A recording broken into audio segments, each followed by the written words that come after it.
نحمده ونصلي على رسوله الكريم اما بعد فاعوذ باللہ من الشیطان الرجیم بسم اللہ الرحمن الرحیم السلام علیکم ورحمۃ اللہ وبرکاتہ۔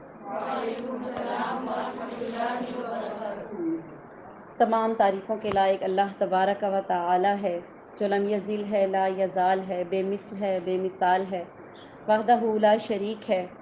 کچھ نہ تھا وہ تب بھی تھا، کچھ نہ رہے گا وہ تب بھی رہے گا۔ دنیا کی ہر چیز فنا ہونے والی ہے، اگر باقی رہنے والی ذات ہے تو وہ میرے رب کی ذات ہے۔ نبی کریم صلی اللہ علیہ وآلہ وسلم پر ان گنت درود و سلام۔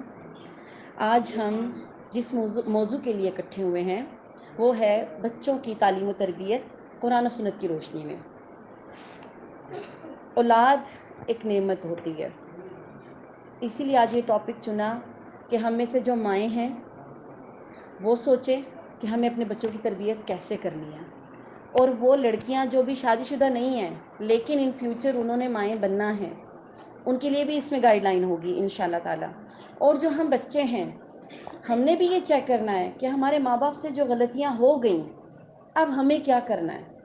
تو ایک طرح سے میرے مخاطب پچھلی جنریشن بھی ہے، یہ والی بھی ہے، اور جو اپ کمنگ ہے وہ بھی ہے، ٹھیک ہے۔ تو ہم ہر لیول سے چیک کریں گے، اپنا اپنا محاسبہ کریں گے کہ ہم نے کہاں غلطیاں کیں اور کیا غلطیاں آئندہ ہم نہ کریں، اسی لحاظ سے بچوں کے لحاظ سے، اپنے لحاظ سے بھی، کیونکہ جب ہم کسی کا حق مارتے ہیں نا تو آٹومیٹک ہمیں اس کا نقصان اٹھانا پڑتا ہے۔ اور ہماری ماؤں سے یا ہم سے ماؤں سے شاید اتنی غلطیاں نہیں ہوئی جتنی ہم سے ہو رہی ہیں، ٹھیک ہے۔ ہم یہ بات اچھی طرح جانتے ہیں کہ ہمارے ماں باپ نے ہم پہ ٹائم دیا ہے، توجہ دی ہے، لیکن آج کی ماں یہ ہمارے لیول پہ جو ہیں ہم اتنا انصاف کر نہیں پا رہے ہیں، اس میں ہماری خطا ہے۔ اور سب سے بڑی خطا یہ ہے کہ تعلیم سے دوری ہے، ہمیں پتہ ہی نہیں ہے، نہ پتہ لگایا ہے نہ پتہ لگانے کی کوشش کی ہے، جس کی وجہ سے ہم اندھیرے میں ہیں۔ اور بس اندھیرے میں ہاتھ پاؤں مارنے سے کیا ہوتا ہے، بس وہی کچھ ہمارے ساتھ ہو رہا ہے۔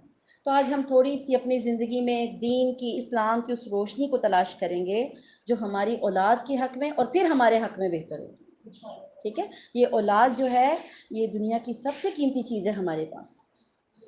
جن کے پاس ہے انہیں اللہ کا شکر ادا کرنا چاہیے، جن کے پاس نہیں ہے وہ ظاہر ہے ان کے لیے ایک بہت بڑی حسرت سی بنی ہوئی ہے یہ بات کہ نہیں ہے، ٹھیک ہے۔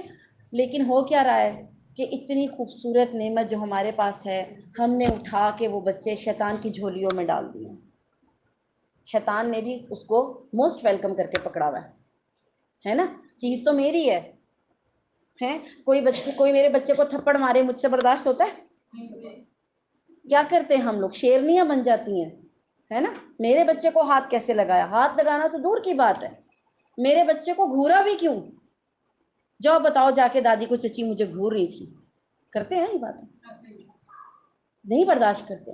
ہم بچے کے لیے سخت نظر نہیں برداشت کرتے، اس بچے کے لیے ہم جہنم کیسے برداشت کریں گے، کیسے برداشت کریں گے۔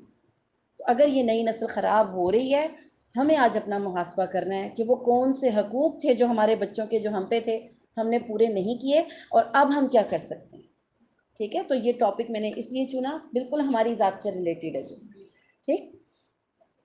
اولاد سب سے پہلے تو اس لیے قیمتی ہے کہ مرنے کے بعد سب سے زیادہ کام آنے والی چیز آپ کی اولاد ہے، ٹھیک ہے نا۔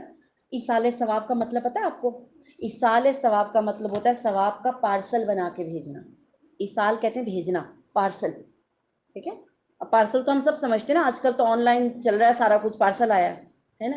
مرنے کے بعد کا ایک پارسل ہوتا ہے جو آپ کی اولاد آپ کو بھیجتی ہے، اور وہ کس طرح بھیجتی ہے؟ دعاؤں کی صورت میں، نیک اعمال کی صورت میں۔ اگر یہ اولاد ہم نے شیطانوں کے ہاتھ میں دے دی تو پھر یہ جو پارسل ہمارے پاس پہنچے گا مرنے کے بعد وہ کون سا ہوگا؟ عذاب کا پارسل ہوگا۔ تو یہ ذہنوں میں بٹھائیں، یہ نہ سوچیں اس کی اپنی زندگی ہے میری اپنی زندگی ہے، نہیں، یہ سوچیں گے تو ہم بھی برباد ہوں گے، ٹھیک ہے۔ ایک مثال دی جاتی ہے، ایک حدیث کا مفہوم ہے کہ ایک کشتی میں کچھ لوگ اگر سوار ہیں، نیچے کی منزل والے کہتے ہیں ہمیں پانی لینے کے لیے اوپر جانا پڑتا ہے، اوپر والے کہتے ہیں ہمیں نیچے جانا پڑتا ہے، تو نیچے والے کہتے ہیں چھوڑو نیچے سے ہی کھود لیتے ہیں کشتی کو، یہیں سے پانی مل جائے گا، اور اوپر والے تماشا دیکھتے ہیں اس کو نہیں روکتے، تو کیا ہوگا انجام؟ دونوں ڈوب جائیں گے، جو اوپر کی منزل میں رہ رہے ہیں وہ بھی ڈوب جائیں گے، بس ہمارا یہ انجام ہونے والا ہے۔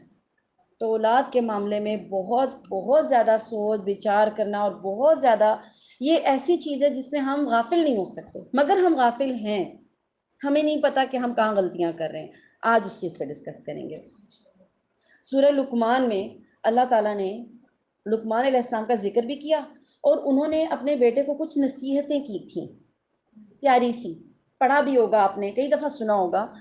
وہ کوئی 17 یا 18 نصیحتیں ہیں، 17 یا 18 نصیحتیں ہیں۔ وہاں سے میں آغاز کروں گی، پھر بچوں کے حقوق بتاؤں گی کہ ہم پہ کیا بنتے ہیں، ٹھیک ہے؟ تو حکیم لقمان نے اپنے بیٹے سے کہا، نمبر 1 سب سے پہلی چیز، کبھی شرک نہ کرنا۔ ہم اپنے بچوں کو یہ نصیحت کرتے ہیں؟ ہمیں پتہ ہے ہمارے بچے کیا کر رہے ہیں، کیا شرک کر رہے ہیں یا نہیں کر رہے ہیں؟ اول تو ہمیں پہلے سمجھنے کی ضرورت ہے شرک کہاں ہو رہا ہے، شرک ہے کیا ہے، پھر بچوں کو سمجھانے کی ضرورت ہے، ٹھیک ہے؟ اگر ہم توحید پر ہیں اور ہمارے بچے شرک پہ مرتے ہیں تو ہمارا کیا انجام ہوگا؟ تو پہلی نصیحت، ہر نبی کی پہلی نصیحت اپنی امت کو کیا تھی؟ کبھی شرک نہ کرنا۔ پھر توحید کی تلقین کی، صرف اللہ سے مانگنا۔ پھر اس کے بعد تیسری نصیحت کیا کی؟ والدین کی خدمت کرنا۔ کتنے سخت احکامات ہیں۔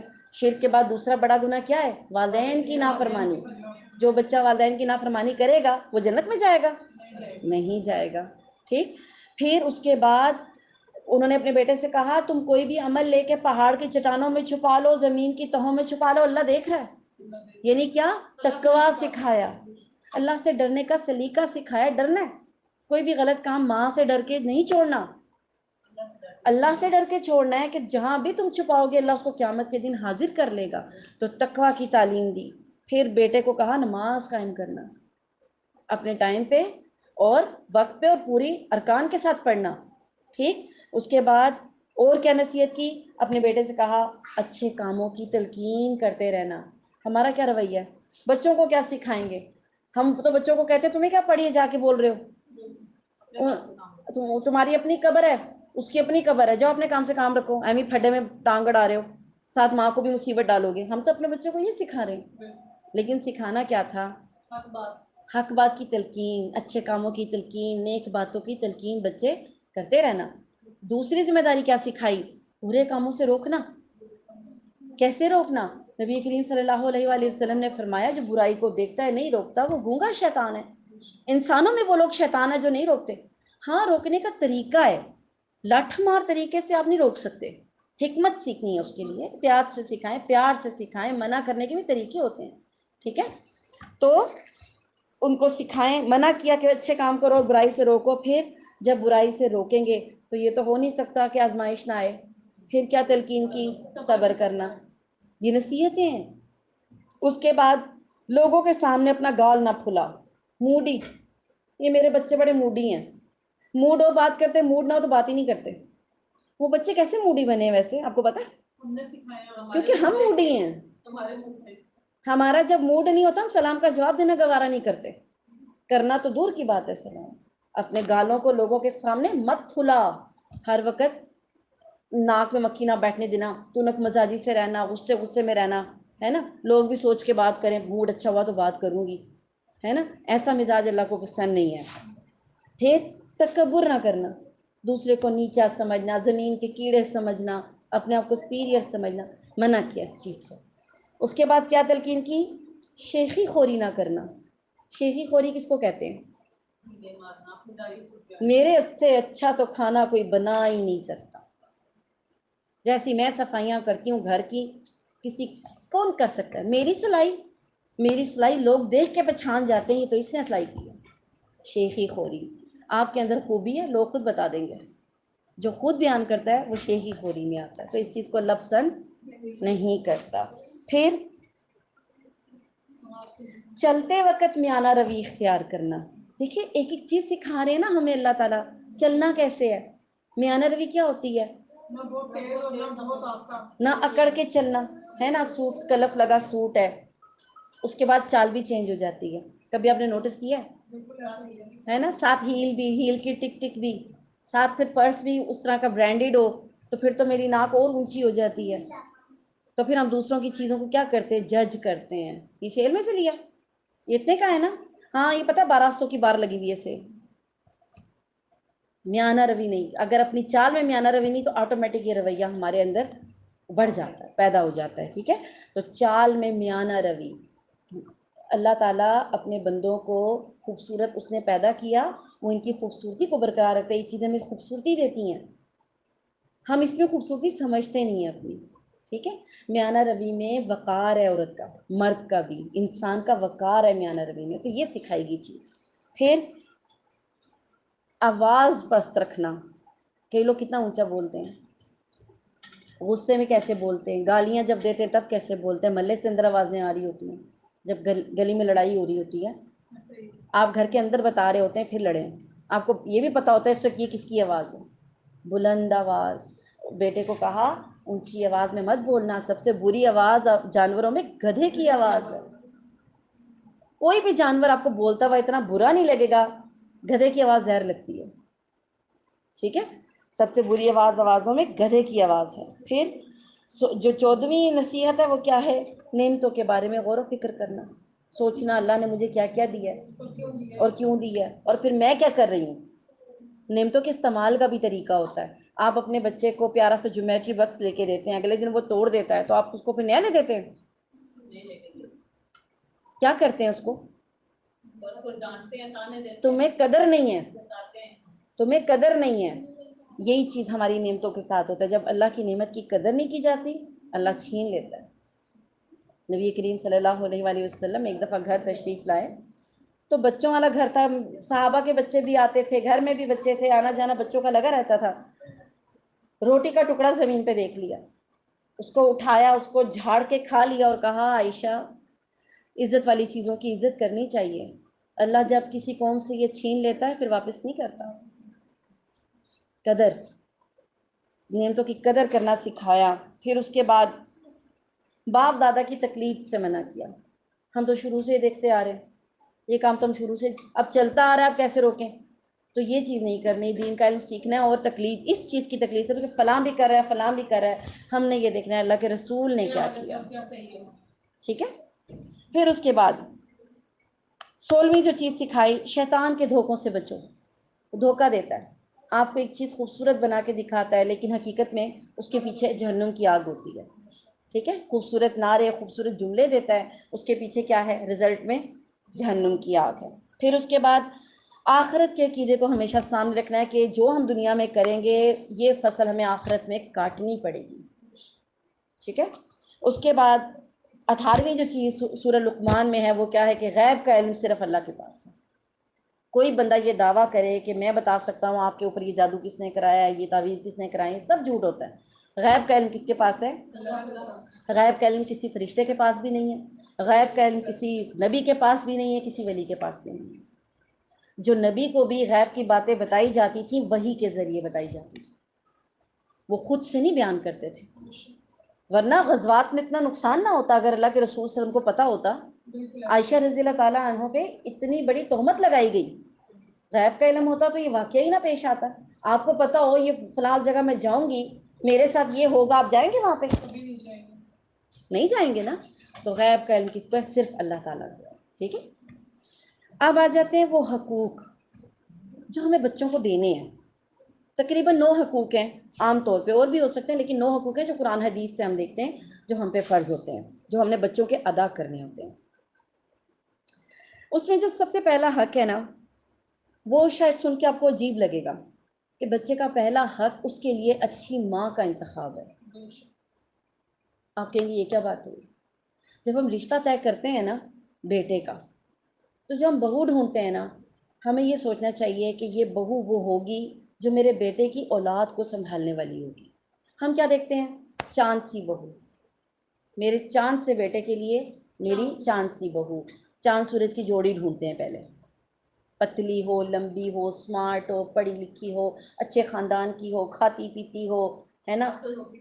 اور اب تو نوکری والی بھی ہے نا. تو میرا بیٹا نکما ہے کوئی نہیں، چل جائے گا. ٹھیک ہے نا. تو یہ چیزیں اس میں دینداری وہ میرا بیٹا ٹھیک کر لے گا. بہت ہمیں بھروسہ ہوتا ہے اس چیز پہ کہ ہمارا بیٹا کیونکہ نیک ہے، تربیت ہم نے اچھی کی ہوئی ہے تو کوئی نہیں، وہ نماز خود ہی پڑھوا لے گا، آپ ہی پڑھے گی، وہ آ جائے گا آپ ہی پڑھے گی. ٹھیک ہے. بیٹا سارا دن بیوی کے سر پہ نہیں ہوتا، سارا دن ڈنڈا لے کے نہیں بیٹھ سکتا، وہ تو گھر سے باہر ہوتا ہے، پیچھے جو کچھ ہوتا ہے بچے کس کے حوالے ہوتے ہیں؟ ماں کے حوالے۔ تو اچھی اولاد کی تربیت کے لیے پہلا سٹیپ ہے اچھی ماں کا انتخاب۔ اچھی ماں یہاں سے سٹارٹ ہوگا، ٹھیک؟ اچھی ماں کا۔ عمر رضی اللہ تعالیٰ عنہ کا دور تھا، ایک شخص آیا اپنے بیٹے کو لے کر، رستے میں بولی جا رہا میں آج تیری شکایت لگاؤں گا، امیر المومنین سے تیری شکایت لگاؤں گا۔ لے آیا اس کو، کہا امیر المومنین یہ میرا لڑکا ہے اور آج میں آپ کو اس کی شکایت لگانے آیا ہوں، یہ میرا نافرمان ہے، مجھے اس نے دکھایا ہے میرا دل۔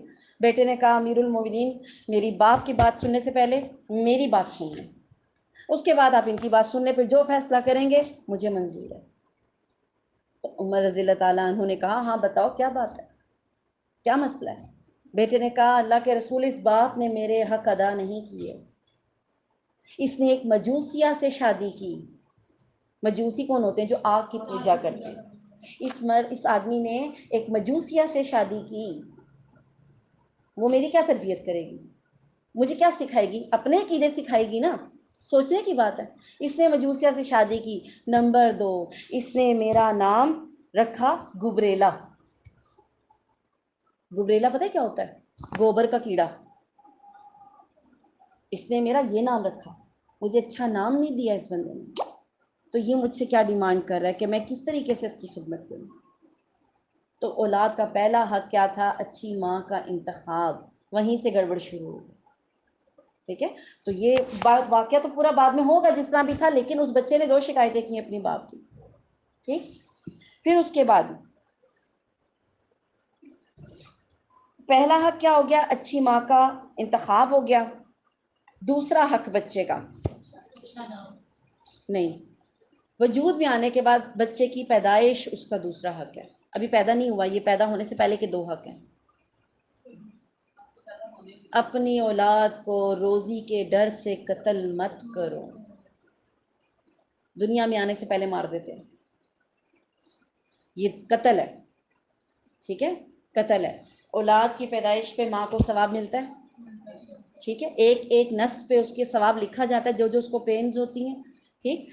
اب اگر وہ نہیں پیدا کرتے اس کو مار دیتے ہیں تو سوچیں اس کا کتنا بڑا گناہ ہے۔ جب بچے کو مارا جاتا ہے، اگر اللہ رحم کرے کبھی آپ کی نظر سے وہ ویڈیو گزرے، آپ کے رونگٹے کھڑے ہو جائیں گے۔ اندر وہ بچہ زندہ ہوتا ہے، اللہ کا حکم ہو چکا ہوتا ہے، اس کی دھڑکن ہوتی ہے، اور یہ جس طرح مارتے ہیں اس کے جو طریقے اختیار کیے جاتے ہیں، بچے کو انجیکٹ کیا جاتا ہے زہر کا ٹیکہ جس سے وہ میلٹ ہونا شروع ہو جاتا ہے۔ بعض جگہوں پہ اوزاروں کے ذریعے اس کو پیس پیس کر کے نکالا جاتا ہے، چھوٹے چھوٹے پاؤں نکالتے ہیں، پھر گھٹنے تک، پھر جسم کا اگلا حصہ، پھر انگلیاں، اس طریقے سے نکالا جاتا ہے، اور وہ آخر تک زندہ ہوتا ہے۔ اور کبھی اس کی ویڈیو دیکھیں تو اپنے ہاتھ اور پاؤں کھینچ رہا ہوتا ہے، مرنا نہیں چاہتا، وہ بھی زندگی چاہتا ہے۔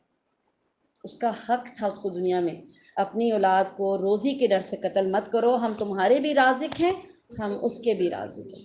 تو رازق کون ہے؟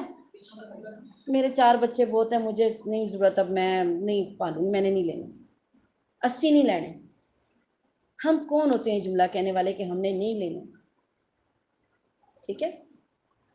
ایک شخص ایک عالم کے پاس آیا، وہ کہتے ہیں کہ اس نے کہا کہ مجھے نا ڈاکٹر نے کہا کہ تمہارا جو یہ دنیا میں بچہ آنے والا ہے نا، اس کو کوئی بیماری ہے، یہ معذور ہوگا اور اس طرح کا ہوگا کہ یہ ڈس ایبل ٹائپ کا ہوگا، تو بہتر ہے کہ تم اس کو ختم کروا دو، ٹھیک ہے؟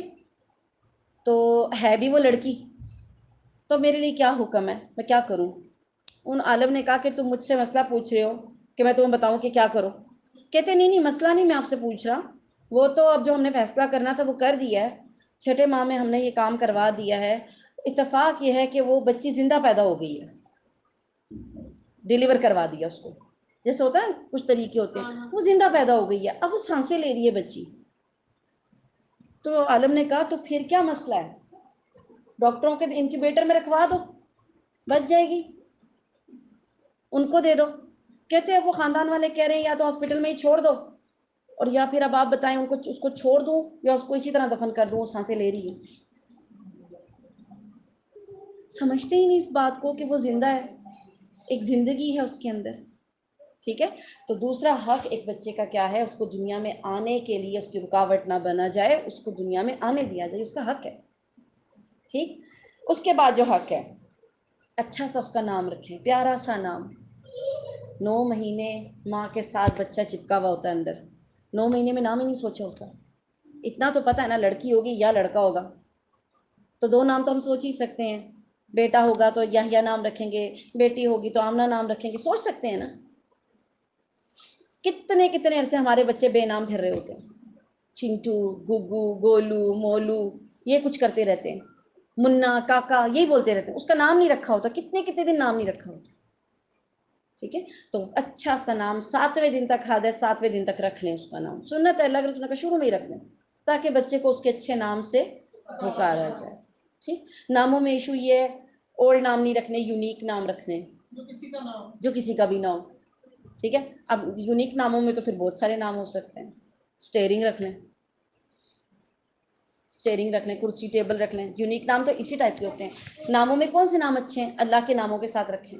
عبد الوہاب، عبد الحادی، عبد الرحمن، عبداللہ، یا پھر 25 انبیاء کے نام ہیں ہماری کتابوں میں، ان میں سے رکھ لیں. صحابہ کے نام رکھ لیں. لیکن ہم ڈیسائیڈ ہی نہیں کرتے. اور پھر اگر نام رکھیں گے انگریزی اسٹائل کے، سنی، سنی کا کیا مطلب ہے، ان کے نام تو تب رکھیں گے جب ان کو جانیں گے پہچانیں گے. بالکل بالکل ایسے ہی ہے، کیونکہ پڑھتے نہیں نا. سنی کا کیا مطلب ہے، سورج والا. اب آپ مجھے کہیں گے نام رکھنے کا کیا مطلب ہے، وہ جو سنی ہے یا بادل رکھیں گے. اس طرح کے ناموں کا بچے پہ کیا افیکٹ آئے گا، ناموں کا اثر ہوتا ہے بچوں پہ. آپ اچھا نام رکھیں گے، اس کی نسبت اچھی ہوگی، بچے میں اس وہ صفات پیدا ہوگی. شروع سے بچہ سنے گا نا. اب آپ اپنے بچے کا نام رانجھا رکھ لیں تو آپ کا کیا خیال ہے، وہ بڑا ہو کے کیا بنے گا، وہ رانجھا ہی بنے گا، ہے نا. سسی رکھ لیں لڑکی کا نام، پھر وہ سسی بنے گی. تو اچھے ناموں کے اثرات ہوتے ہیں، اچھے نام رکھیں، یہ بچے کا حق ہے. اس کے بعد دوسرا حق کیا ہے، اس کا عقیقہ کیا جائے. لڑکا ہے تو 2 جانیں، لڑکی ہے تو 1 جان، یعنی 1 بکرا، اور لڑکا ہے تو 2 بکرے. اب وہ کیا ہوتا ہے، 1 بیل 3-4 بچوں کے اس عقیقہ ہو جاتا ہے. ایسے نہیں ہوتا. دم یعنی جان، چھوٹے لے لیں، لیکن ایک بیٹی کے لیے 1 جانور اور بیٹے کے لیے 2 جانور، چاہے گائے ہے چاہے بکری، وہ آپ کی مرضی ہے. چاہے اونٹ بھی قربان کرنا ہے تو لڑکی کے لیے 1 اور لڑکے کے لیے 2. ٹھیک ہے. اور یہ بھی 7ویں دن ہے. اس کے بعد اس کے سر کے بال 7ویں دن اتارے جائیں گے، اور اس کو اس کے مطابق اللہ کے رسول صلی اللہ علیہ وسلم کا جو طریقہ تھا، اس بالوں کے برابر وزن کے چاندی یا سونا جو ہے وہ صدقہ کر دیا جاتا. ٹھیک ہے. اس کے علاوہ صحابہ کرام ایک عمل یہ کرتے تھے کہ جب وہ سر کے بال بچوں کے اتار دیتے تھے، اس طرح سے اتارتے ریزر وغیرہ سے، تو دودھ میں زعفران ملا کے وہ بچے کے سر پہ لیپ دیا کرتے تھے. کٹ لگ جاتا ہے نا کبھی سیزر کا، تو وہ اینٹی بائیوٹک کے طور پہ زعفران، کیونکہ اینٹی بائیوٹک ہوتی ہے، وہ دودھ میں ملا کے بچے کے سر پہ لگا دیتے تھے. یہ سنت نہیں ہے لیکن صحابہ کرام یہ کرتے تھے، تو ہم بھی یہ کام کر سکتے ہیں. ٹھیک. اچھا، اب یہ ہوتا ہے کہ عقیقے والے دن عقیقہ نہیں ہوتا عموماً، کیونکہ ہم نے خاندان اکٹھا کرنا ہوتا ہے نا. بکرا لیں گے، پھر پورا خاندان اکٹھا ہوگا، پھر کھانا پکے گا، تو وہ 7ویں دن عموماً نہیں ہوتا، کیونکہ بچے یا تو ہاسپٹل میں پیدا ہوئے ہوتے ہیں، گھر میں آتے ٹائم، یا بہو میکے گئی یا وہ آئے گی تو پھر عقیقہ کریں گے، ہے نا. بیٹا ہمارا ادھر ہے، بہو میکے میں بیٹھی ہے، بچہ ادھر ہے ان کے پاس، تو ہم عقیقہ کیسے کر لیں. آج کل یہ کچھ اس میں بھی پرابلم ہوتے ہیں نا، تو 7ویں دن عقیقہ نہیں ہوتا. اس کے بجائے دیکھیں، جب ہم سنت چھوڑتے ہیں نا تو بدعت ایجاد ہوتی ہے. عقیقہ نہیں کریں گے، چھٹی کریں گے. آپ کے یہاں پتہ نہیں یہ رسم ہوتی ہی نہیں، پنجاب سائڈ پہ ہوتی ہے یہ رسم. چھٹی کا دودھ یاد دلا دیا، سنا ہوگا محاورہ، چھٹی کا دودھ ایک محاورہ ہے نا، سنا ہوگا، یہ تو سب نے سنا ہوگا. چھٹی ایک رسم ہوتی ہے بچے کی، بدعت ہے. اللہ کے رسول صلی اللہ علیہ وسلم کے دور میں نہیں ہوتی تھی، لیکن یہ ایک بدعت ہے. وہ جھولے میں ڈالا جاتا ہے اس بچے کو، سب گاؤں کے لوگ اکٹھے ہو کے 1 چمچ اس کے منہ میں دودھ بھی ڈالتے ہیں، اور اس طرح کا کچھ، یعنی ایک وہ سیلیبریشن سی ہوتی ہے، اس میں ہوتا کچھ نہیں ہے، بس ایسے ہی لوگ اکٹھے ہو کے خوشی سی مناتے ہیں. چھٹی کا دودھ جس سے یہ بات مشہور ہے. یا پھر چھلے کی رسم ہوتی ہے، یہ بھی شریعت میں نہیں ہے. آپ کے گھروں میں بھی کہیں ہوتی ہوگی چھلے کی رسم. 40 دن ہو گئے جی، نیا لباس پہنے گی عورت، کھانا پکے گا، پلاؤ زردہ بنے گا، سالن اچھا سا بنے گا، بانٹا بھی جائے گا، چھلے کی رسم ہوگی. تو یہ شریعت نہیں ہے، شریعت میں عقیقہ ہے. بچے کا ختنہ، لڑکا ہے تو اس کا ختنہ 7ویں دن کر دینا چاہیے. یہ بھی ہمارے ہاں نہیں ہوتا، نہیں کیا جاتا. کتنے کتنے عرصے بچے کو بڑا کیا جاتا ہے پھر جا کے اس کا ختنہ ہوتا ہے. اس کی بھی سیریمنی رکھی ہوتی ہے. پتہ نہیں اب آپ کو پتہ ہے کہ نہیں پتہ، اس کی بھی ایک سیریمنی ہوتی ہے. پورا خاندان اکٹھا ہوتا ہے، بچہ بھی بڑا ہو چکا ہوتا ہے، اس کو بھی پتہ آج میرے ختنے، اور وہ پھر کیا کچھ اس کا حشر ہوتا ہے بیچارے کا. ہوش میں یہ چیز کی جاتی ہے اس کی. تو جو شریعت کے خلاف کام ہے 7ویں دن کر دیں، کام ختم کریں، اس بچے کو پتہ بھی نہیں چلتا. 7ویں دن اگر یہ کام کر دیا جائے 14ویں دن بچہ بالکل بالکل ٹھیک ہوتا ہے، کچھ بھی نہیں ہوتا اس میں. یہ جو بڑے کر کے کرتے ہیں نا، ان کے زخم خراب ہو جاتے ہیں، انفیکشن ہو جاتا ہے، تکلیف ہوتی ہے ان کو. ٹھیک ہے جی. پھر اس کے بعد جو بچے کا 5واں حق ہے وہ ہے رزق حلال سے اس کی پرورش کی جائے. اور یہ پریگننسی کے دوران بھی یہی ہونا چاہیے کہ باپ جو ہے وہ رزق حلال گھر میں لے کر آئے. جس جسم کی پرورش رزق حرام سے ہوتی ہے وہ انسان کبھی بھی سیدھے راہ پر نہیں ہوتا. آج ہم کہتے ہیں نا ہمارے بچے نافرمان ہیں، ہماری سنتے نہیں ہیں، تو یہ بھی ایک وجہ ہے کہ ہم نے رزق حرام سے ان کی پرورش کی ہے. ٹھیک ہے. تو پریگننسی کے دور میں بھی اس چیز کی احتیاط کی جائے کہ بیوی کو بھی ایسی چیز نہ کھلائی جائے کہ بچے کے اوپر اس کے حرام کے اثرات ہوں. ٹھیک ہے.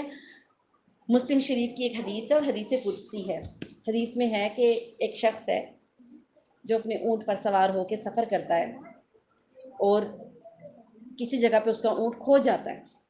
اور جب وہ اونٹ کھو جاتا ہے تو وہ صحرا میں اونٹ کھونے کا مطلب ہوتا ہے موت، کیونکہ ریت پہ آپ پیدل چل نہیں سکتے.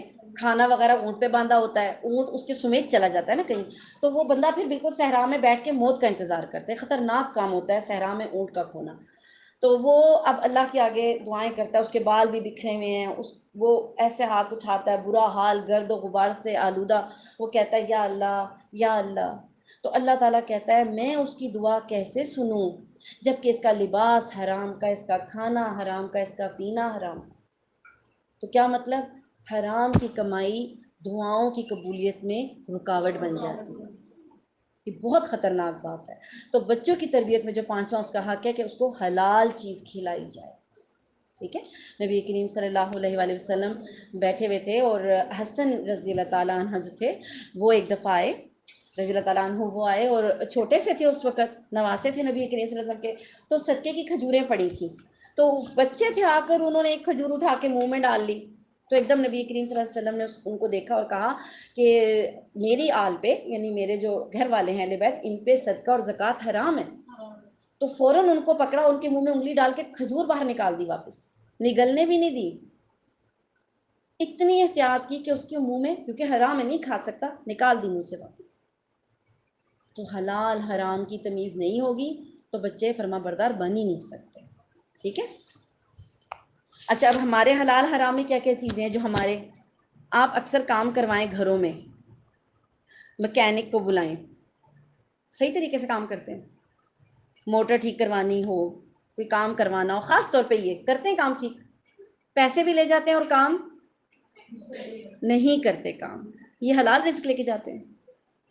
سبزی آپ لینے جاتے ہیں بازار میں، 2 چیزوں پر اچھی، نیچے سارا گند بھرا ہوا ہوتا ہے، حلال ہے یہ؟ نہیں ہے. دھوکہ دہی سے کوئی بندہ، کوئی مرد کاروبار کرتا ہے اور اپنی چیز کسی کی لا علمی کی وجہ سے بیچ دیتا ہے، اس کو نہیں پتہ اس میں کیا خامی ہے. حلال کا رزق ہے. تو پھر سوچیں ہمارے گھروں میں جو رزق آ رہا ہے، یہ ہر بیوی کا فرض ہے اپنے شوہر کو چیک کرے حرام تو نہیں لا رہا. میری ایک دوست تھی، بہت نائس خاتون ہے، ان کی شادی ہوئی تو وہ شخص یہ ویڈیو بناتا تھا، شادیوں پہ ویڈیو نہیں بناتے، تصویریں بنانا، فوٹوگرافر جس کو کہتے ہیں وہ تھا. تو آپ یقین کریں اس لڑکی نے خود اپنے بچوں کے راشن پانی کے لیے وہ ٹیوشنیں پڑھا کے گھر کا راشن وہ اپنے پیسوں کا لاتی کہ میں اپنے بچوں کو حرام نہیں کھلاؤں گی. آج اس کے بچے حافظ ہیں.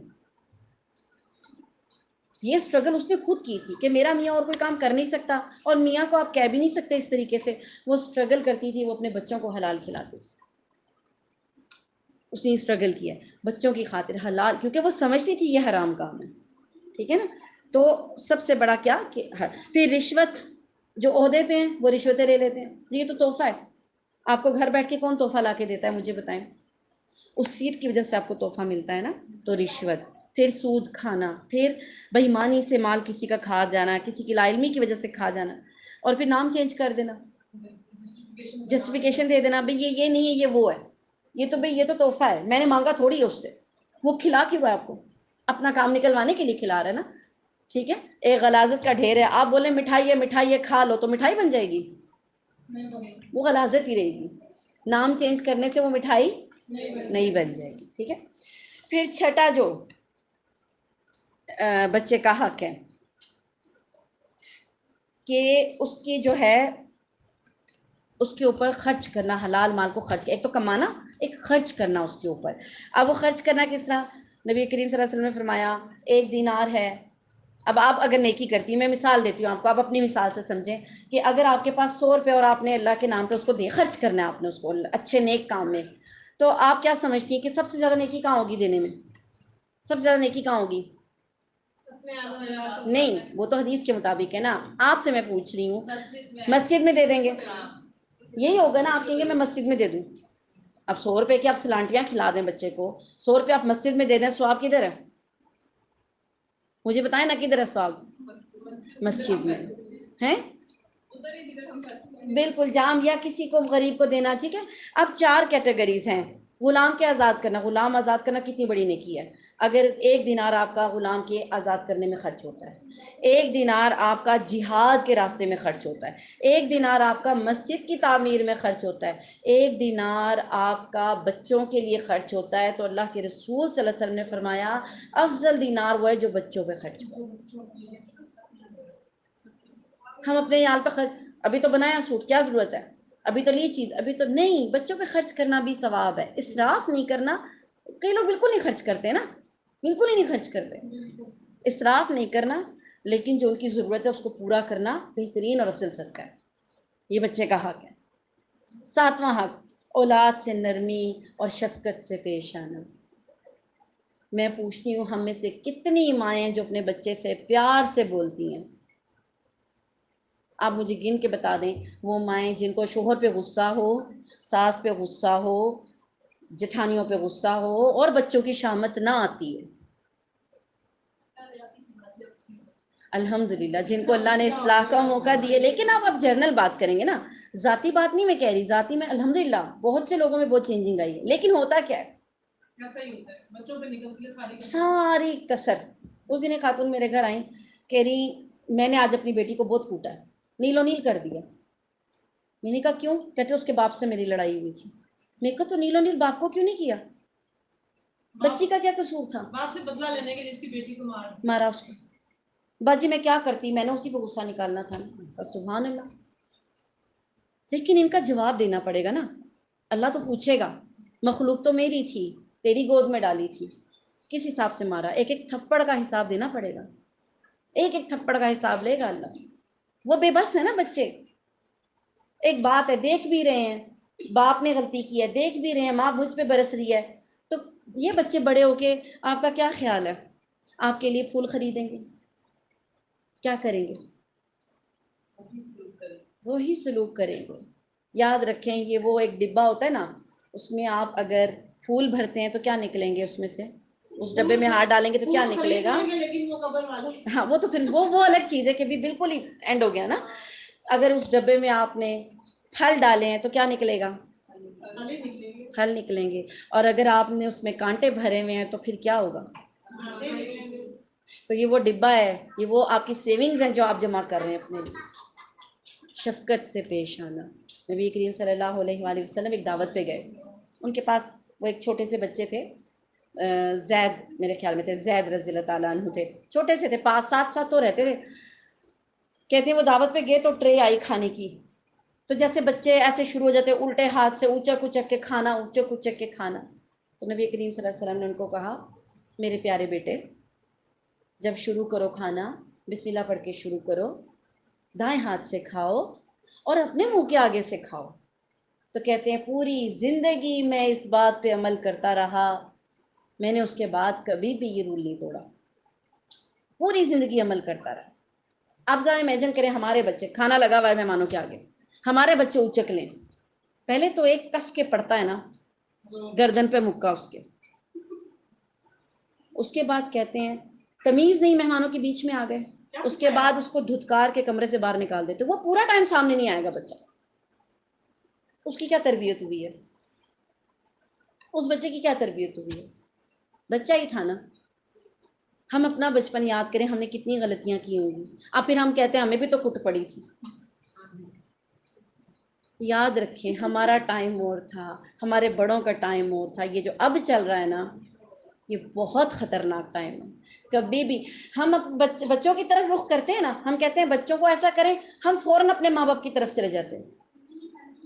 ہمارا رخ ایک دم ادھر چلا جاتا ہے. ہم نے بھی تو ایسے پڑھا، ہم نے بھی تو، ٹھیک ہے ہم نے ایسے پڑھا، ہم اور طرح کے بچے تھے.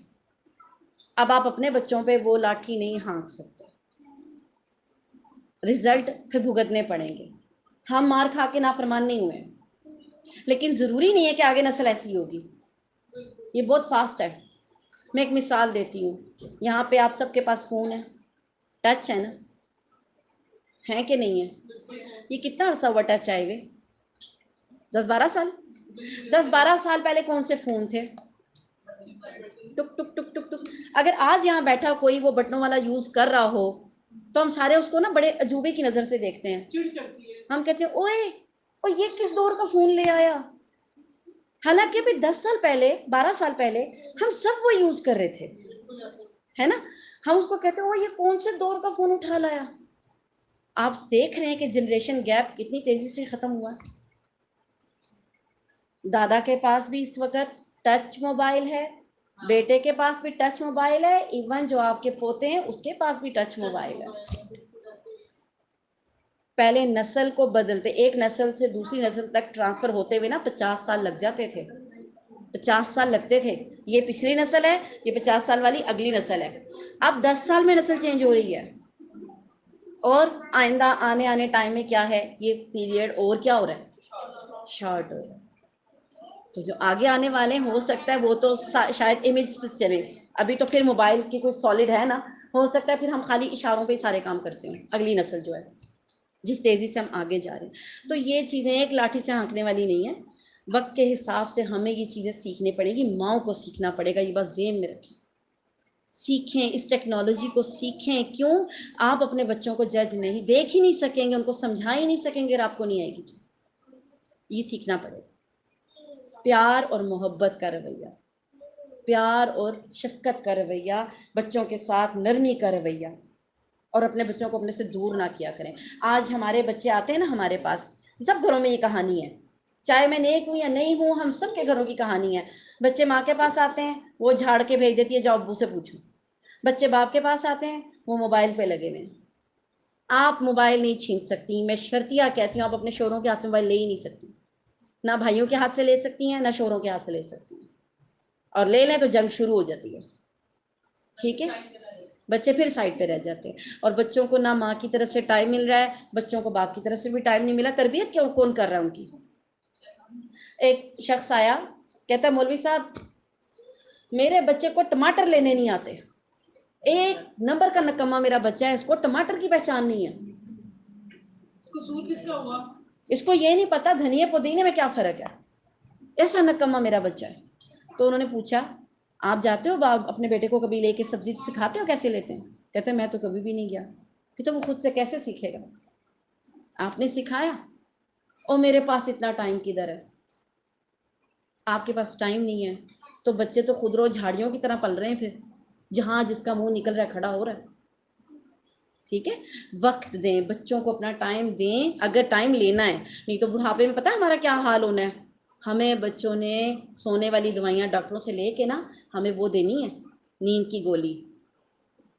ہم اس پہ چلیں گے باقی کی اینڈ والی زندگی کہ جاگے میں بابا سلا دو، ماما جاگی ہوئی ہے گولی دے دو سو جائیں.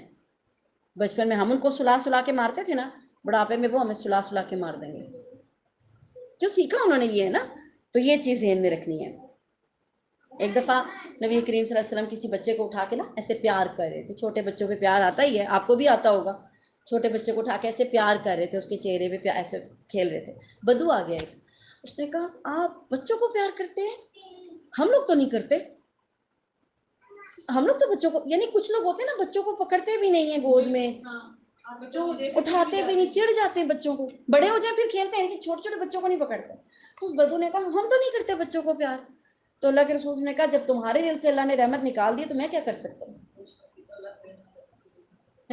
اسی طرح عمر رضی اللہ تعالیٰ عنہ جو تھے یہ امیر المومنین تھے. آپ کو پتہ نا عرب میں شادیاں زیادہ کرتے تھے, تو ان کی جو بعد کی بیگماں تھی ان میں سے ایک بچہ تھا ان کا, عمر رضی اللہ تعالیٰ عنہ خود خلیفہ تھے اس وقت. چھوٹا سا بچہ نا ایسے پھر رہا تھا, جیسے وہ کام بھی کر رہے ہیں تو بچہ پھر رہا تھا. تو ایک گورنر انہوں نے مقرر کیا, اس گورنر کو ایسے لکھ کے دیا فرمان جو ہوتا ہے شاہی فرمان کے, ٹھیک ہے آپ اس جگہ کے گورنر ہیں, آپ جا کے اپنی ذمہ داریاں سنبھالیں. اس نے وہ فرمان ہاتھ میں پکڑا, جانے لگا. تو عمر رضی اللہ تعالیٰ عنہ جو تھے وہ اپنے بچے کو پیار کرنے لگے اٹھا کر.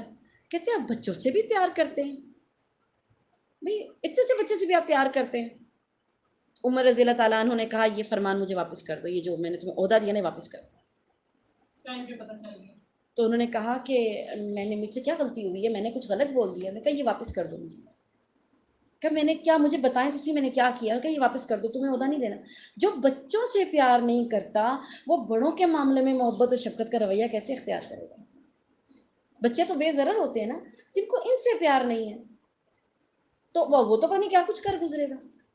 تو اس کا عہدہ ختم کر دیا, اسی وقت واپس لے لیا.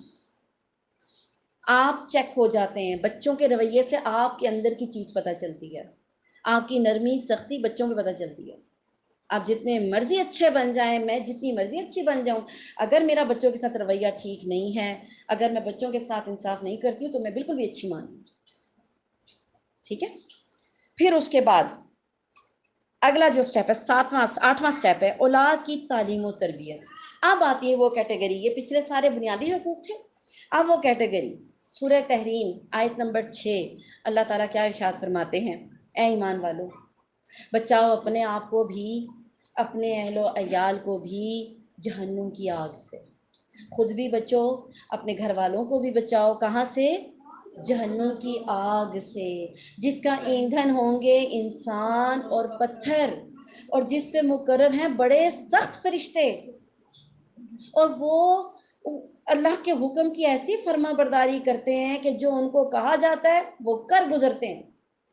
وہ ایسے فرشتے ہیں, کسی کو اللہ نے حکم دے دیا فرشتے کو اس کو جہنم میں پھینک دو, وہ یہ نہیں کہتے یا اللہ کتنا خوبصورت بندہ ہے, کتنا پیارا بندہ تھا دنیا میں, کتنا مالدار تھا.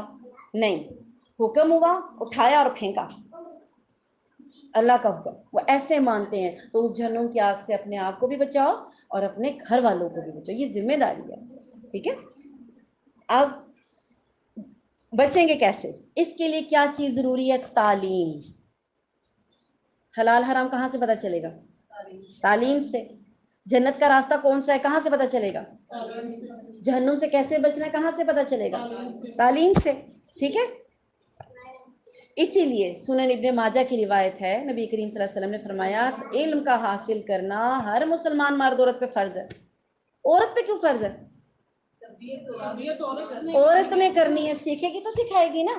دیکھیں اسلام نے عورت کو گھر بیٹھنے کا حکم کیوں دیا؟ ٹی وی دیکھنے کے لیے, رسالے پڑھنے کے لیے, موبائل کے ساتھ لگے, ونڈو شاپنگ کے لیے, گھوم گھما کے آ گئے, گپ شپ لگا لی, فونوں پہ پیکج کرا لیے, ادھر بات ادھر بات, بچے کدھر ہیں اس میں؟ جبکہ بچوں کی تربیت کے لیے ماں کو کہا گیا تھا کہ اپنے گھروں میں ٹکی رہو, ورنہ تو اللہ تعالیٰ کہہ سکتا تھا نا جاؤ کماؤ تم بھی, جیسے مرد کماتے ہیں, جیسے پوری دنیا میں ہوتا ہے, عورت بھی کماتی ہے مرد بھی کماتا ہے نا. تو مسلمان عورت کو کیا حکم ہے؟ اولاد کی تربیت اس کا فرض ہے. ٹھیک ہے. پھر اس کے بعد آج کل جو ہمارا ہے سب سے علم جو حاصل کرنا ہے وہ حلال حرام کی تمیز. نہ صرف دین کا علم بلکہ دنیاوی علم بھی ضروری ہے, ٹیکنالوجی کا علم, سائنس کا علم. اس وقت میڈیا کا دور ہے. ٹھیک ہے. ہمارے پاس جو اس وقت دور چل رہا ہے, جو ٹائم چل رہا ہے, میڈیا کا دور ہے. منٹوں میں ایک چیز, ایک خبر پھیلتی ہے, ایک علم کو حاصل کرنے کے راستے بھی کھلے ہوئے ہیں. تو اگر آپ کو یہ چیزیں یوز کرنے نہیں آئیں گی تو آپ اپنے بچوں کو تعلیم کیسے دیں گے؟ ٹیکنالوجی کو سیکھنا, یہ دونوں طرح کے. ٹھیک. پھر جو آپ دیکھیں اللہ کے رسول صلی اللہ علیہ وسلم کے دور میں جو خواتین تھیں انہوں نے اپنے بچوں کی کیسی تربیت کی تھی. آپ نے نام سنا ہوگا عبداللہ ابن عمر رضی اللہ تعالیٰ عنہ. یہ عمر بن خطاب رضی اللہ تعالیٰ عنہ کے بیٹے تھے, اور ان کو فقیہ الامت کہا جاتا تھا. کیا کہا جاتا تھا؟ فقیہ الامت، یعنی یہ فقہ کے بہت بڑے امام کہہ لیں، عالم کہہ لیں، دینی مسئلوں کو دنیا اپنے معاملات کے ساتھ اٹیچ کر کے بتاتے تھے. فقہ یہی ہوتا ہے نا. اور جب نبی کریم صلی اللہ علیہ وسلم اس دنیا سے گئے، ان کے دور میں ان کو یہ فقیہ الامت کا درجہ ملا نا، گریڈ ملا، خطاب ملا. اس وقت ان کی عمر 17 سال تھی. 17 سال تھی، اور گریڈ کیا ہے؟ فقیہ الامت. ٹھیک. اسی طرح عبداللہ ابن عباس رضی اللہ تعالیٰ عنہ جو تھے، ان کا گریڈ ہے، ان کو خطاب ملا مفسر القرآن. ہیں قرآن کی تفسیر جو انہوں نے کر دی، پتھر پہ لکیر ہے. اتنی بہترین تفسیر کی انہوں نے. جتنے بھی علماء تفسیر کرتے ہیں نا، عبداللہ بن عباس رضی اللہ تعالیٰ عنہ کے تفسیر سے لے کر کرتے ہیں. ٹھیک. اور جب نبی کریم صلی اللہ علیہ وسلم دنیا سے گئے، ان کی عمر پتہ ہے کتنی تھی؟ 13 سال. 13 سال کے لڑکے، ٹین ایجر. وہ بھی ٹین ایجر 17 میں تھے، 17 سال کے تھے. یہ بھی ٹین ایجر 13 سال کے تھے. اور پھر اسامہ بن زید رضی اللہ تعالیٰ عنہ، ان کی عمر بھی 17 سال تھی. اور 17 سال کی عمر میں اللہ کے رسول صلی اللہ علیہ وسلم نے انہیں سپہ سالار بنایا فوج کا. پوری فوج کو لے کے کھڑے تھے. اور بھیجا کدھر پتہ ہے آپ کو؟ روم. اس وقت کی سپر پاور تھی روم. اس لشکر کا سپہ سالار بنایا جو روم سے لڑنے جا رہے تھے. آپ یوں سمجھ لیں جیسے آج کل کے کون سی سپر پاور ہے اس وقت؟ کون ہے؟ کوئی امریکہ سے لڑنے چلا جائے. کس نے تربیت کی تھی ان کی؟ ان بچوں کی تربیت کس نے کی تھی؟ ماؤں نے کی تھی. کیونکہ جو ان کے والد تھے تینوں کے، وہ اللہ کے رسول کے ساتھ ہر موقع پہ، غزوات میں، تبلیغ میں، ہر مشن پہ ان کے ساتھ ہوتے تھے. گھر میں تو ہوتے ہی نہیں تھے. تو تربیتیں کون کرتا تھا؟ مائیں کرتی تھی. اب ہم کہتے ہیں ہمارے رائٹر نہیں پیدا ہوتے، ہمارے سائنس والے سائنسدان ہمارے بچے نہیں ہیں، پہلے کتنے لائق بچے تھے. تو سوچیں وہ قصور کس کا آ رہا ہے؟ وہ ہمارا حق بچے کا ادا ہم نہیں کریں. اسی طرح عائشہ رضی اللہ تعالیٰ عنہ جو تھیں، نبی کریم صلی اللہ علیہ وسلم کی بیگم تھیں، یہ صحابہ کرام ان کے پاس آتے تھے. وراثت کے جو معاملات تھے نا، ان کو اس میں عبور حاصل تھا. مثال کے طور پہ کسی کے پاس اتنا پیسہ ہے، اس میں سے وہ مر گیا تو 1/8 ماں کو ملے گا، آدھا لڑکی کو ملے گا، 1 لڑکے کو ملے گا، 1/4 بیوی کو ملے گا. اب یہ حساب کتاب جو ہوتا ہے، یہ یوں تو کرنا آسان ہے، لیکن پوری مالیت لگا کر پھر اس کو مائنس پلس کر کے وہ فگر نکالنا کہ تم اتنا اس کو دو، اتنا اس کو دو، اتنا، یہ مشکل کام ہے. عائشہ رضی اللہ تعالیٰ عنہ اس دور میں یہ کام کرتی تھی. اور بڑے بڑے صحابہ آ کے ان سے پوچھا کرتے تھے. میتھمیٹکس کی ماہر تھی. اور عمر کیا تھی ان کی؟ جب بیوہ ہوئی تو کیا عمر تھی؟ 19 سال. 18 سے 19 سال ان کی عمر تھی. ہمارے 17 18 19 سال کے بچے دیکھ لیں، ان کو ہوش ہی نہیں آتا. 24 سال تک تو بچہ ہی رہتا ہے. ویسے ہی 24 سال تک تو بیچارہ بچہ بچہ بچہ بچہ. شادی بھی کر دیں تو بچہ ہی رہتا ہے. شادی بھی کر دیں نا پھر بھی بچہ ہی رہتا ہے. وہ بڑا ہوتا ہی نہیں. اور ہو بھی تو ہم ہونے نہیں دیتے. کہاں ہونے دیتے؟ اول تو شادی نہیں کرتے، اور کر دیں تب بھی کہتے ہیں چھوٹی سی عمر سے شادی کر دی تھی، ذمہ داریاں پہ گئیں، اس کو اور بچہ بناتے ہیں. وہ بھی بچہ بنتا جاتا ہے. اچھا موج لگی ہوئی ہے نا، ادھر سو ادھر سو ادھر سو، بنائی جائیں بچے. کبھی بھی نہیں بڑے ہوتے ایسے بچے. چھوٹی عمر سے ذمہ داریاں ڈالیں. ٹھیک ہے. پھر ہمارا جو اور قصور کیا آتا ہے اس میں، بچوں کے ساتھ ہم نے گیپ بہت رکھا ہوا ہے. اسپیس ہے ماں باپ کے درمیان اور بچوں کے درمیان. اسپیس ہے. بچے کھل کے بات ہی نہیں کر سکتے. باپ سے بھی ڈرتے ہیں، ماں سے بھی ڈرتے ہیں، کیونکہ کچھ جگہوں پہ باپ مار دیتے ہیں، کچھ جگہوں پہ ماں مار دیتی ہے نا. اسپیس ہے. ہمارے ماں بیٹی کے درمیان بھی اسپیس ہے، اور باپ بیٹے کے درمیان بھی اسپیس ہے. کبھی بات نہیں کریں گے، چھپائیں گے. دوستوں کو پتہ چل جائے گی بات، ماں باپ کو پتہ ہی نہیں چلتی. اکثر باپوں کو یہ بھی پتہ نہیں ہوتا میرا بچہ کون سی کلاس میں ہے. آپ یقین کریں. وہ ایک لطیفہ سا بنا ہوا ہے. ایک درزی کے پاس نا بندہ گیا کہ میں نے بچوں کے کپڑے سلوانے ہیں. تو درزی نے کہا ناپ دے دو. کہتا ہے ایک اتنا ہے، ایک اتنا ہے، ایک اتنا ہے. تو اس نے بولا بھائی یہ کون سا ناپ ہے بھئی؟ ایک اتنا بچہ ہے، ایک اتنا بچہ ہے، کتنا؟ بھائی تم یوں یوں یوں تو بولو. کہتا ہے بھائی کیا کروں، جب جاتا ہوں سویا ہوا ہی دیکھا ہے بچوں کو. رات کو جاتا ہوں تو سوئے ہوتے ہیں، صبح گھر سے نکلتا ہوں تو سوئے ہوئے ہوتے ہیں. میں نے بچے دیکھے ہی ایسے ہیں. تو یہ تو حال ہے ہمارا. ٹھیک ہے. اور یہ ہے کون سی کلاس میں بچہ پڑھا، اور ماں سے پوچھو مجھے نہیں پتا. کتابیں جو لے کے دیتے ہیں ان کی الگ بات ہے، میں ان کی بات کری جن کی مائیں ساری ذمہ داری اٹھا رہی ہیں، باپوں کو باقی نہیں پتا ہوتا. کتابوں کے پیسے دیتے ہیں، اکثر لوگ کتابیں نہیں لے کے دیتے، وہ بھی مائیں جا کے لیتی ہیں. اے پیسے پڑھو جاؤ، اے پیسے پڑھو، ان کا ایک ہی کام ہوتا ہے. ذمہ داریاں جو نہیں اٹھاتے نا، میں ان کی بات کر رہی ہوں. تو جو خود لے کے جاتے ہیں اچھی بات ہے، جن کا گیپ نہیں ہو کہ خود جا کے کتابیں لے کے دیتے ہیں چیزیں، ان کی بات نہیں میں کر رہی. لیکن میجورٹی ایسی ہے کہ ماں کو پکڑائے جاؤ، بیٹے کو ہی پکڑا دیجیے کتاب لے لینا، کبھی پوچھ لیا کون سی کلاس میں. تو بچوں کے درمیان اور ان کے درمیان اب ایک مثال ہے، آپ نے سنا ہوگا موسیٰ علیہ السلام جب فرعون کے دربار سے مدین کی طرف گئے تھے، سنا ہوگا واقعہ آپ نے. وہاں پہ شعیب علیہ السلام تھے اور وہ اس وقت بوڑھے تھے، ٹھیک ہے. تو جو بیٹی تھیں وہ پانی بھرنے گئی تھیں. شعیب علیہ السلام نے دیکھا کہ وہاں اس دور میں عورتوں کے ساتھ زیادتی ہوتی تھی. زیادتی کیا ہوتی تھی؟ پانی تو عورتیں نکالتی تھیں اور جانور پہلے جو پیتے تھے وہ مردوں کے جانور پیتے تھے، یہ ایک زیادتی تھی. تو موسیٰ علیہ السلام نے دیکھا، ان کو بڑا غصہ آیا. وہ آگے بڑھے، انہوں نے کہا نہیں، انہوں نے پانی نکالا ہے، پہلے ان کے جانور پئیں گے پھر تمہاری بکریاں پئیں گی، پیچھے ہٹ جاؤ. ان کی بکریوں کو پانی پلایا تو وہ ان کو گھر لے کر آئیں. جو بڑی بیٹی تھی جن کا نام صفورہ تھا، ان کو گھر لے کر آئیں. ان کو آ کے اپنے والد صاحب سے کہنے لگیں ابا جان، یہ جو بندہ ہے نا یہ قوی ہے، مضبوط ہے اور ایماندار ہے. کس کو کہہ رہی ہیں؟ نہیں، اپنے والد کو. شعیب علیہ السلام کو آ کر بولا کہ یہ جو بندہ ہمارے ساتھ آیا ہے، اس نے اس طرح ہماری بکریوں کو پانی پلایا، یہ قوی ہے یعنی مضبوط جسم کا ہے اور ایماندار ہے، ہم اسے رکھ نہ لیں. اب آپ کیا سمجھے اس کا مطلب رکھنے کا؟ ملازم رکھ لیں. نہیں، انہوں نے ملازم کا نہیں کہا تھا، ہمیں غلط فہمی ہے.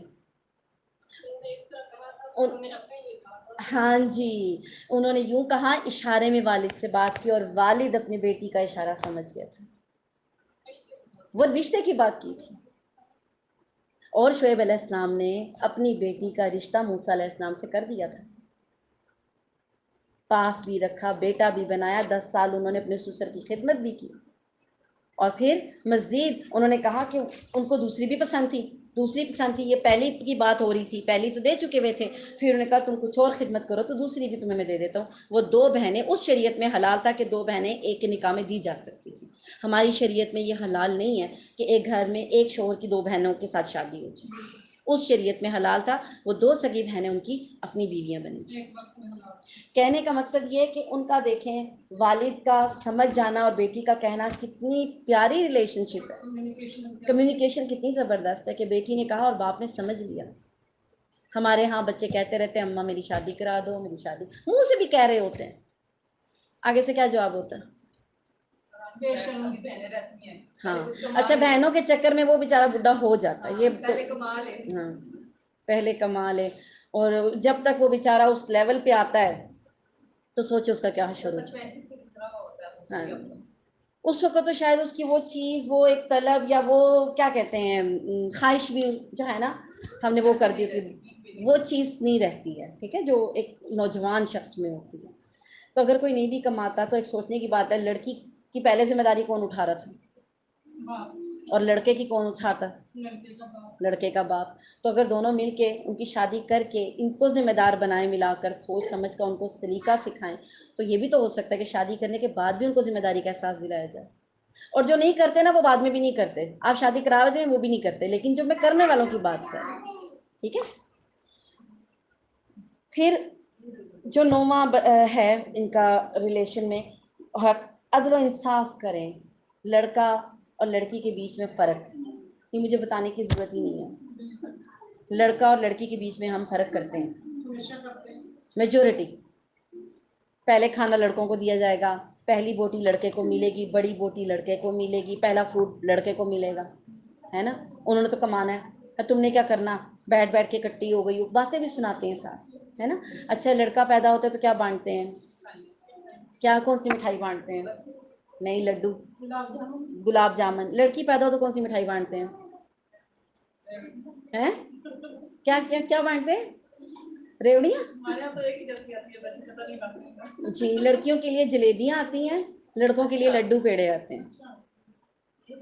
بعض خاندانوں میں مختلف رواج ہیں، لڑکیوں کے لیے جلیبیاں، وہ جلیبی دیکھ کے سمجھ جاتے لڑکی ہوئی ہے، سستی ہوتی ہے نا، ہاں جی. اور جب لڑکا ہوتا ہے پھر پیڑے، وہ مہنگے ہوتے ہیں، پیڑے مہنگے ہوتے ہیں، لڈو مہنگے. تو لڑکے کے لیے کیا بانٹا جاتا ہے؟ پیڑے، لڑکی کے لیے جلیبی، ہلکی سی مٹھائی.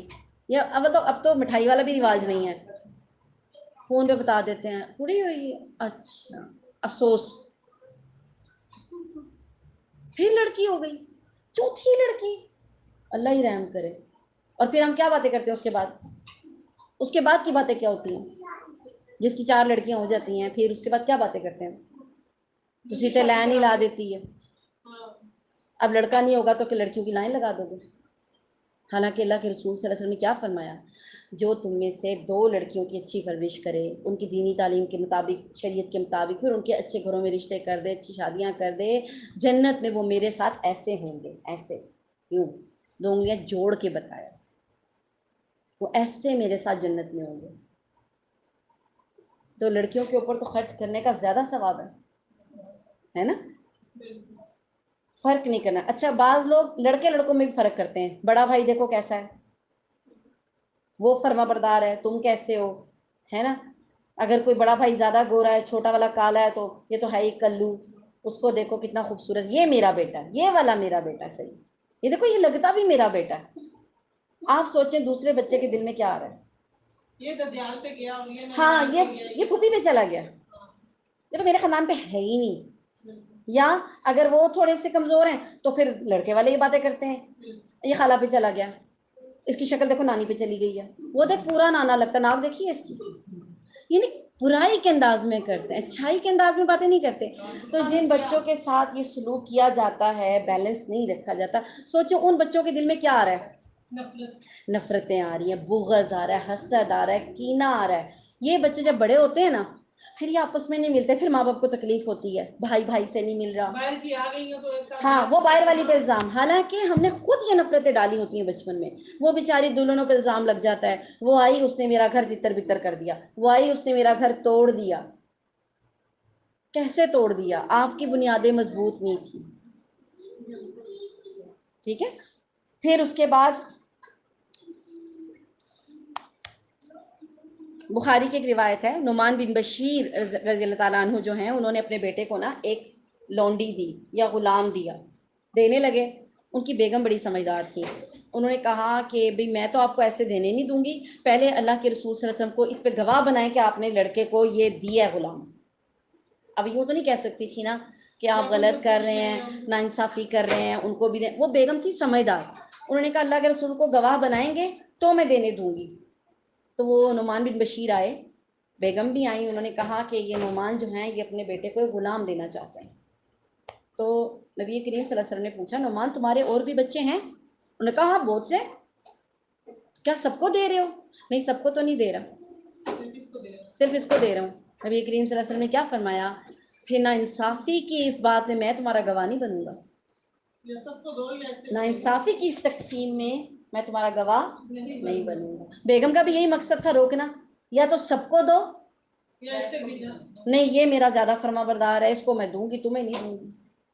نہیں، وہ جو ناانصافی آپ کریں گے آپ کو اس کا جواب دینا پڑے گا. اگر ایک بچہ نافرمان ہے نا تو آپ کی ناراضگی اس کے لیے عذاب ہے. آپ کو پتہ ہے آپ اپنے جس بچے سے ناراض ہیں نا اس کی آخرت تباہ ہو گئی ہے، اس کے لیے آخرت ختم ہو چکی ہوئی ہے، اس کی دنیا ختم کرنے کا ہمیں حق نہیں ہے. ہم اپنے کسی بچے کو اپنی جائیداد سے عاق نہیں کر سکتے، یہ ناانصافی ہے. ٹھیک ہے نا. جس بچے سے آپ ناراض ہو گئے نا وہ جہنم میں چلا جائے گا. یہ بات ہمیں ذہن میں رکھنی ہے. یہ نہ سوچیں میں ناراض ہوں کوئی نہیں، کبھی تو پیر پڑے گا تو میں مان جاؤں گی. اگر اس کو اللہ نے نہ مہلت دی تو پھر، اور یا آپ کو مہلت نہ ملی پھر. اچھا کئی بہت سخت مائیں ہوتی ہیں، وہ کہتے ہیں میں مر بھی رہی ہوں نا اللہ اس کو توفیق نہ دینا مجھ سے آ کے معافی مانگے. ایسی ہوتی ہیں مائیں، اور ایسا ہوا ہے، ایسا ہوا بھی ہے کہ ان ماؤں کے بچوں کو نہیں توفیق ملی وہ اپنی ماں سے معافی مانگ لے، ماں مر گئی ان کی. اللہ اس کو میرا منہ نصیب نہ کرے. ہاں بڑی سخت یہ چیز ہے نا اولاد کے لیے. تو جو اپنے ماں اپنے بچوں سے ناراض ہوتی ہے اس کی آخرت تباہ ہو جاتی ہے. وہ ایک صحابی رسول تھے، آپ نے واقعہ سنا ہوگا، ان کی روح نہیں نکل رہی تھی، ان کی روح نہیں نکل رہی تھی. تو اللہ کے رسول صلی اللہ علیہ وسلم پاس آئے تو پوچھا ان کا معاملہ کیا تھا گھر والوں کے ساتھ. انہوں نے کہا یہ اس کی ماں اس سے ناراض ہے. تو اللہ کے رسول صلی اللہ علیہ وسلم نے اس کی ماں کو بلوایا. تم ناراض ہو؟ ہاں میں ناراض ہوں. اللہ کے رسول نے کہا معاف کر دو. کہتی نہیں کرتی معاف. یہ بیوی کے پیچھے لگ کے مجھ سے لڑائی کرتا تھا, میں اس کو معاف نہیں کرتی. اللہ کے رسول نے سفارش کی معاف کر دو, اس نے معاف نہیں کیا. اللہ کے رسول نے کہا ٹھیک ہے لکڑیاں جمع کرو. جب اس نے دیکھا لکڑیاں جمع کر رہے ہیں تو انہوں نے کہا کیا کرنے لگے؟ کہا آگ میں جلائیں گے. اب مر نہیں رہا, فوت نہیں ہو رہا, آگ میں جلائیں گے تاکہ اس کی روح نکلے. اور یہ تو آگ کچھ ہے ہی نہیں ہے جو آخرت کی آگ ہے. تو رونے لگ گئی. ایک دم دل نرم ہو گیا اس عورت کا. انہوں نے کہا اللہ کے رسول گواہ رہی ہے میں نے اس بیٹے کو معاف کر دیا. ساتھ ہی انہوں نے کلمہ پڑھا, ان کی روح نکل گئی. اور اللہ کے رسول صلی اللہ علیہ وسلم نے اللہ کا شکر ادا کیا کہ جہنم سے اس کو بچ گیا, وہ بچت ہوگی ان کی. ٹھیک ہے, تو پیار, محبت, نرمی اور شفقت والا رویہ. ٹھیک. اور پھر آخری جو 10واں پوائنٹ ہے ہمارا کہ بالغ ہو جائے تو اس کا نکاح کر دو. یہ فطرت کے مطابق ہے. اگر بچے شادی کے بعد ساتھ نہیں رہتے, اب یہ ایک بڑا مسئلہ ہے ہمارے یہاں. ہم جوائنٹ فیملی سسٹم میں رہنے والے لوگ ہیں. ہم چاہتے ہیں ہمارے بچے ہمارے ساتھ رہیں, لیکن ہمیں سے حوصلہ کسی کے اندر نہیں ہے. یہ صاف سی بات ہے. اگر بہو ساتھ رہتی بھی ہے تو بہو کی زندگی بھی اجیرن کی جاتی ہے. اس کے اوپر بھی ہر وقت دیکھیں شادی ہوتی ہے, کیا پہلے دن ہی میاں بیوی لڑ پڑتے ہیں؟ دلہن کو مارنا شروع کر دیتا ہے دولہا. کبھی سنا آپ نے پہلے دن ٹھکائی لگا دی, جوتی اٹھا دی؟ ایسا تو نہیں ہوتا نا. جب آہستہ آہستہ زندگی شروع ہوتی ہے, گھر والوں کے ساتھ انٹریکشن ہوتے ہیں, جھگڑے تب بنتے ہیں. پہلے تو بیوی اتنی اچھی لگ رہی ہوتی ہے, اس کے پیچھے پیچھے پھر رہا ہے, اس کے پھول دیکھ رہا ہے, اس کے کانٹے دیکھ رہا ہے, اس کی آواز سن رہا ہے, اس کے لطیفے سن رہا ہے, خود لطیفے سنا رہا ہے. پہلے تو اتنا پیارا ماحول ہوتا ہے دولہا دلہن کا. جھگڑے کب ہوتے ہیں؟ جب دلہن کے پیچھے اسکریننگ لگی ہوئی ہوتی ہے, جب لگائیاں بجھائیاں شروع ہوتی ہیں. وہ دیکھو آیا, پہلے مجھے سلام کرتا تھا, اب سیدھا گھس گیا اپنے کمرے میں, ماں کو پوچھا ہی نہیں. پہلا جھگڑا.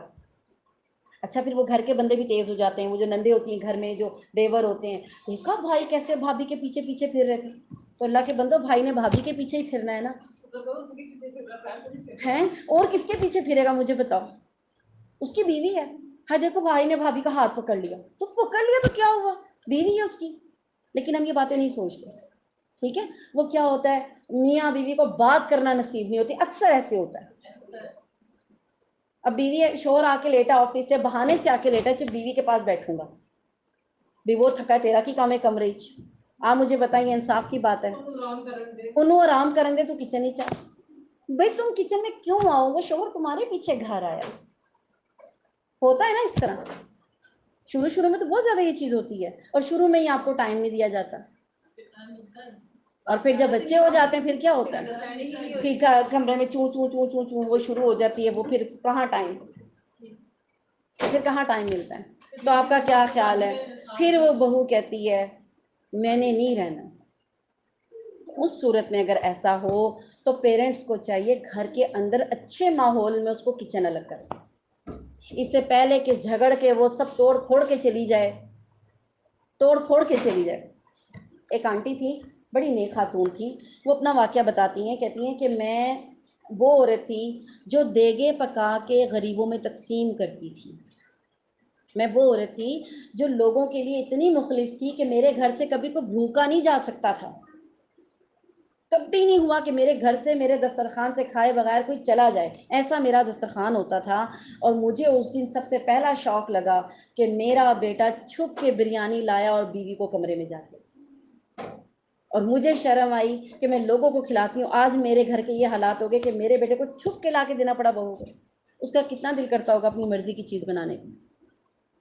اور ظاہر ہے کہ وہ ساس کے ڈر سے نہیں بنائی اس نے, کچھ ماحول ایسا ہوگا نا کہ انہوں نے گلٹ فیل کیا. تو اپنے بچوں کو اس چیز پہ اذیت نہ دیں, یہ ان کا حق ہے. ہاں آپ گھر میں الگ رکھیں گے نا تو بیٹا آپ کی بھی خدمت کر سکے گا, بیوی میں بیلنس کر سکے گا. جب کچن الگ ہوگا تو آپ کا جھگڑا کم ہوگا. ظاہر ہے اس نے کما کے لانا ہے, ماں کا بھی خیال رکھنا ہے, باپ کا بھی رکھنا ہے, بیوی بچوں کا بھی رکھنا ہے. وہ بیلنس پھر مرد کر لیتا ہے. لیکن اگر آپ یہ انتظار کرتے ہیں کہ جی نہیں میں اس کو ساتھ جوڑ کے رکھوں زبردستی, تو پھر زبردستی کی کہانی میں کیا ہوتا ہے, آر یا پار. یا وہ پورا بیوی کی طرف جھک جائے گا, یا پورا والدین, ایک چیز تباہ ہو جائے گی. تو اس صورت میں بچے کا حق ہے بچے کو خود ایسا ماحول بنا کے دیں کہ وہ سیٹسفائڈ ہو جائے، وہ سیٹ ہو جائے، آپ کے پاس رہے، آپ کے سائے میں بھی رہے، ٹھیک ہے. اور اگر بچے الگ بھی ہو جائیں تو ماں باپ کی خدمت تو بہرحال ان پہ ہر ٹائم پہ فرض ہے، ٹھیک ہے.